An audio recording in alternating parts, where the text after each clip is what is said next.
A quick word before we start the video. I have previously talked to you about one of the most frustrating Lucio missions, and actually after about 10 attempts I finally found a run in which I did it like the ideal way. Actually I found two. There was one in the previous video. So, you know, with the proper tuning, that map 1 out of 5 times can have the conditions to where you don't have to murder your friends, but this mission is actually my favorite for probably the opposite reasons of the reasons that I feel the way I feel about Duty Calls, because this is a map about actively keeping your friends alive, and the better you do that, the better things will go. Now, that being said, as I mentioned at the beginning of this video, it's a bit of a chess match, and I probably shouldn't have recorded this live, but I did record parts of it live, and parts of those will stay.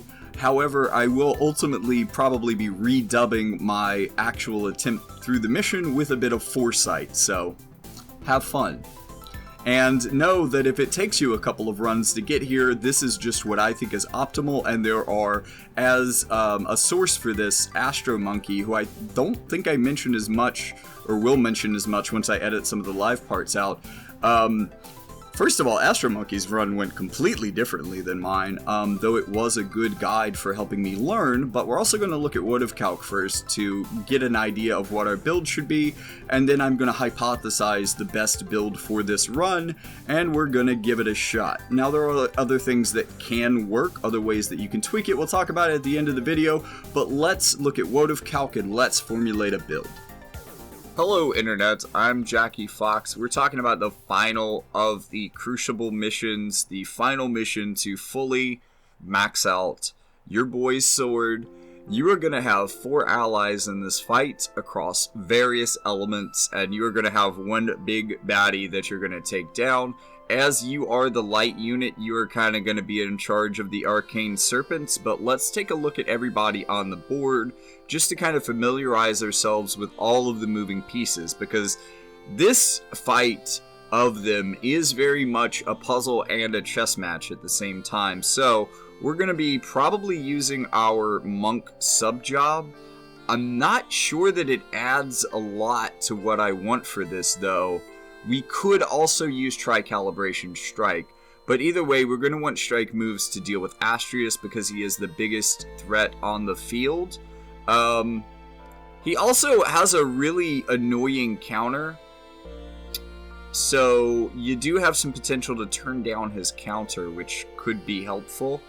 Whether or not his counter goes off is going to be an RNG thing, but it could really mess with you. Let's see, resistances, no real missile resistance here for Earth Guy, no real, kind of weak to magic, so that's not the thing I wanted to click on. So that's not great. We're not going to be much helpful against the Earth Bandit. Let's see, the Wind Bandit, though, does not resist slashing, at the very least. Once again, weak to missile. Let's look at our other Wind Bandit also. So the Wind Bandit Energists specific. Not sure what just happened here. The Wind Bandit Energists here are also, in addition to the enemies that we just talked about, the snakes that are coming up. Those are going to kind of be a thing that you can deal with.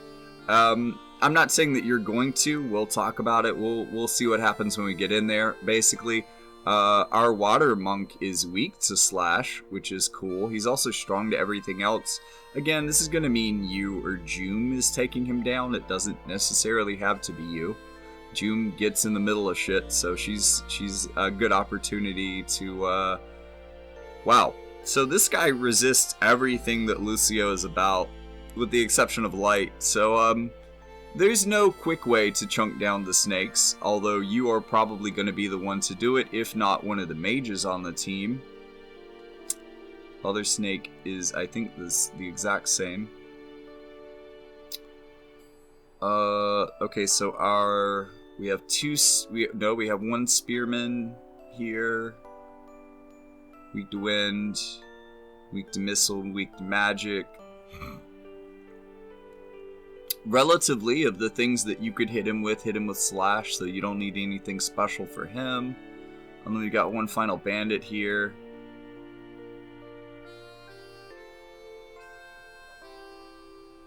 This bandit is actually weak to strike and pierce very heavily. But, okay, so looking at this, let's look at our build. Let's build for this. Okay, so here we are coming back with hindsight. Let me explain to you some of the decisions that I made for my build as best as possible. So you'll see we're still going for kind of speed, defense in terms of the equipment. We're still going for massive offense in terms of VCs. I have switched my Esper to Fenrir both for wind resistance and magic attack resistance. This particular passive is mainly themed towards offense. However, as a paladin, I think we're going to be playing more defense. Luminous conditioning is something that I really like on this map for the HP. So it's similar to the paladin passive for HP and defense, but it's also going to give me one move, which you're going to see right away is going to help me get around the map a lot better. Greater Domain of Light is really built for your first turn. Give everybody that slash and dark resistance that could become relevant for people really quickly. But also, this is our Spellblade that I mentioned last on the map guide. This is the one that is very weak to strike, and one of two units that you, I think, really most have to deal with, because unfortunately this guy can shred Setia, and he starts out really close to her.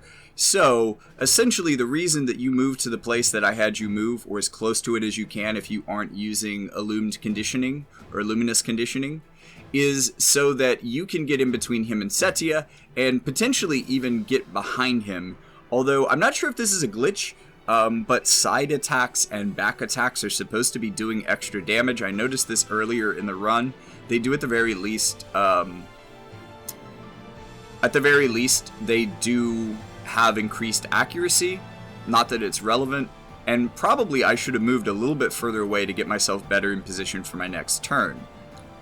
But basically, I've done enough damage to this guy that even if they don't get the stun off, which they often do, as he is a high faith unit, they're not screwed. They can take him down, and he won't get too many turns to take out Setia.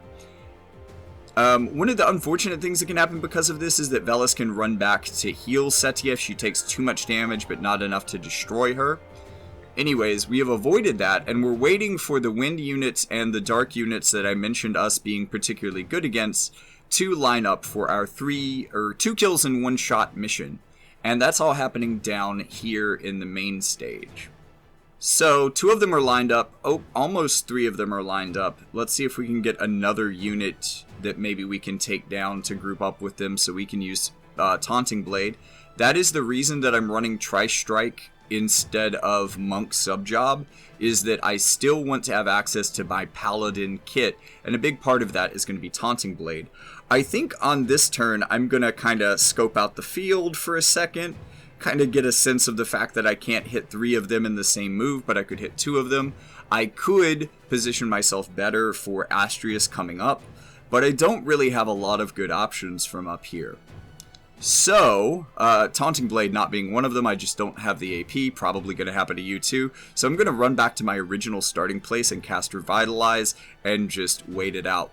This is going to give me a little bit better CT, ensuring that I get my next turn a little bit sooner, and on that next turn, I am going to definitely have enough AP to cast Taunting Blade. And now, ding ding ding, we have 4 in a row actually. A ding ding ding ding ding, we have 4 in the cross-shaped AoE, my friend. One of them is near to death already. One of them probably resists us a little bit. I'm not sure if we can take Earth Guy with this, but we're definitely getting at least 2 of them.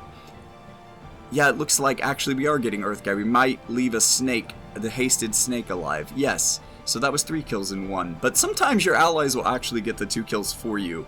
In this run, I was feeling a little impatient and saw my opportunity, and that's why I hide out at that particular part of that level. And why you might want to try to get there a little bit sooner by moving past the Spellblade early on. But I had the extra movement, it wasn't really important to me. Now at this point there are only 3 units on the field. The guy in front of me is weak to slash by 5%.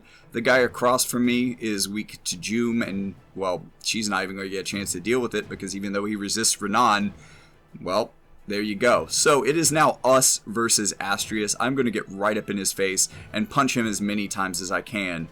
But I'm also thinking that, hey, wait, just a second. I'm the tank, and after, taking a moment to check Wotive Calc and looking through this guy's moves, I realized that he has a very limited moveset that does not include his barrier breaking 120 skill, which means that I am very safe to run Saint Leowall out of my Paladin kit and be able to tank the next 3 hits of damage, which is probably going to be his LB, which is probably going to be the first 2 of those hits, meaning that I can take at least the first part of the next hit as well. In any case, I should have made my decision, or should be making my decision shortly. Just allow me to catch up with reading through Astrius' entire kit and choose Saint Leowall. Again, staying here so that I can conserve my CT. And then kind of let everybody else do what they do. I'm gonna hope that Velis gets up here close, because while I think I'm relatively safe even with low health, I have hate and Joom doesn't at this point, so if you'll notice, Velis actually aims at me. So I'm just going to adjust his AoE pattern since it's aimed at me so that it hits Joom too. I doubt you'll get an opportunity to do this. It was some random jank that happened in my run, but here we are, in a really, really safe position to take Astrius on. Though, him being a water unit, he can really mess with Setia if he doesn't have hate on you. Let's talk about cross-destruction. You just saw me and Joom get hit by it, even though we probably don't look like we are near each other or in an AoE pattern.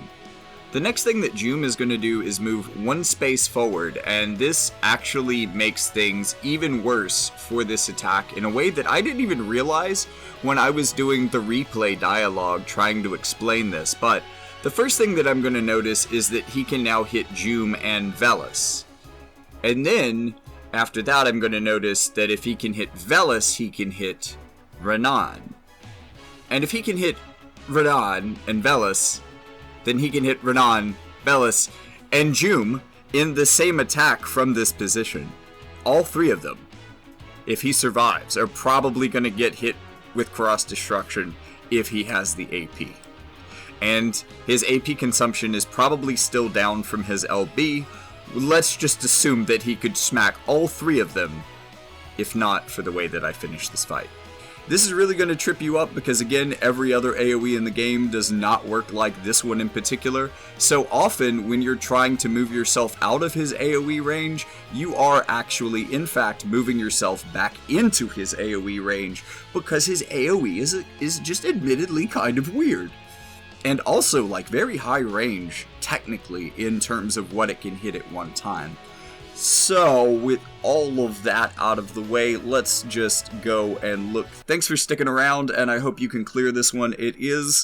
There are a lot of things happening at once, and it can get pretty complicated, but I have faith that at least with this guide, you will be able to do it, even if your equipment is a bit jankier than this.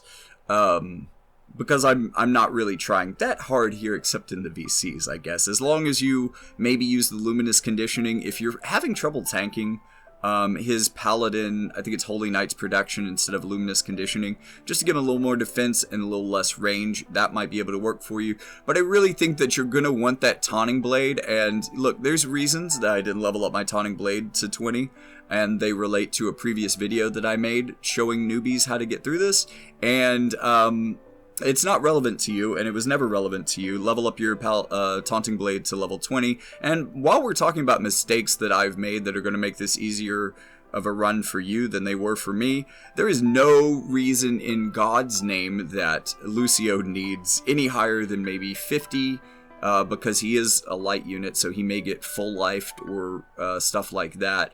No more than 50 faith. I don't know what happened. I think I put Morris TMR on him and sent him on a very long mission for a while, and it was a very big mistake on my point. I think I'm going to have to throw him in my barracks. And anyways, I'm just showing you that thanks to Fenrir, we have 15% resistance to magic and 15% resistance to wind. It is enough to help us tank Detonation Blast, which was in previous runs really throwing us for a loop. It's not a lot of protection, to be fair. Maybe Spirit would go a longer way, but yeah, I'm doing what I can. And again, you might be doing what you can too, so maybe this is an appropriate comparison for you. Anyways, that is going to be the end of the video. Hope you enjoyed it, and I hope it answered all of your questions.